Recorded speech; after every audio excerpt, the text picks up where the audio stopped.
Greater Good Radio. Connect, learn, heal, and grow. I went to the Kennedy School of Government and have my master's and PhD from there, and it's on the regulation of the medical use of psychedelics and marijuana, but I also studied drug policy. So as to why it should be legal, the first answer is that the drug war and drug prohibition is fundamentally counterproductive. It is not about reducing drug abuse. It's not helpful. All these laws that we have against different drugs. And so, last couple years in America, over 100,000 people died from overdoses from opiates and fentanyl. In America, when we went to Vietnam, there was something like 56,000 people died, soldiers in Vietnam. And just think how much of a national trauma that was to America. But we have almost twice as many people dying every year. This year it's going down finally, but twice as much practically for the last couple of years dying from overdoses than died in Vietnam. So the drug war doesn't work. The drug war fosters enormous corruption. It fuels underground violence. It provides all sorts of resources to criminal gangs, but it doesn't really fundamentally help the people that it's supposed to be helping. And psychedelics have a lot of benefits when used wisely. They can also be dangerous. So it's not in the thing. So the problem with the drug war is that it puts the properties onto the thing itself, like this is a good drug, this is a bad drug, but actually it's about the relationship that you have with it. So the best example of that, I'll say, is thalidomide.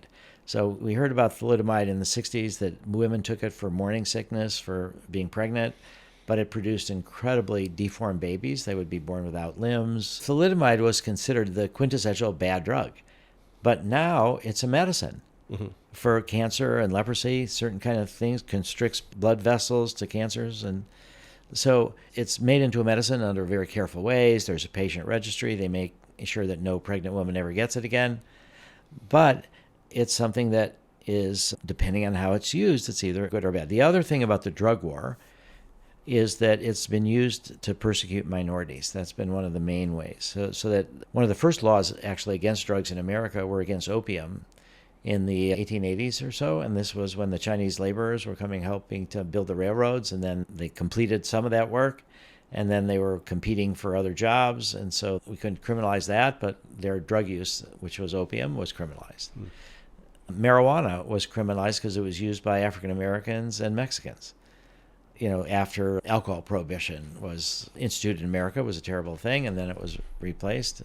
And then a lot of these police were looking for something to do, so that they criminalized cannabis. Psychedelics were criminalized because hippies and counterculture and protests. So the drug war right now, actually in America, I'm not sure how it is in Hawaii, maybe you would know, but in Florida, they have what they call felony disenfranchisement. That means that if you are arrested for a felony, you cannot vote anymore. So the drug war has been used to persecute minorities, arrest them in large numbers, there's mass incarceration, and take away people's rights to vote. So all of this gets back to, why should we legalize psychedelics? Because under certain conditions, they can be very beneficial, and people have the right to make mistakes, in the sense that we can't protect people against themselves, or we can try, but we need to educate people. But I think that we're at a critical time in humanity where one of the concerns is that we have now developed incredible technologies, incredible weapons, incredible ways in which we produce energy. We've changed the climate. We've changed where extinction is massive in terms of all sorts of species. We're bleaching the corals. We're doing all sorts of different things. And psychedelics can help people kind of wake up to what's been suppressed, but also to feel your interconnection with nature and with people that are different than you. So I think the kind of consciousness shift that we need to do in the world, in humanity in general now, I would say is similar to what happened with Copernicus and Galileo when, hundreds of years ago, people thought the Earth was the center of the universe, and it turned out, no, that's not the case.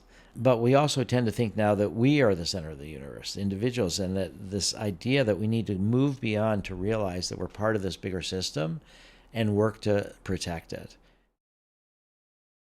If you resonate with Greater Good Radio, please join our community at www.greatergoodradio.com, where you can get access to exclusive content and offerings. Hope to see you soon.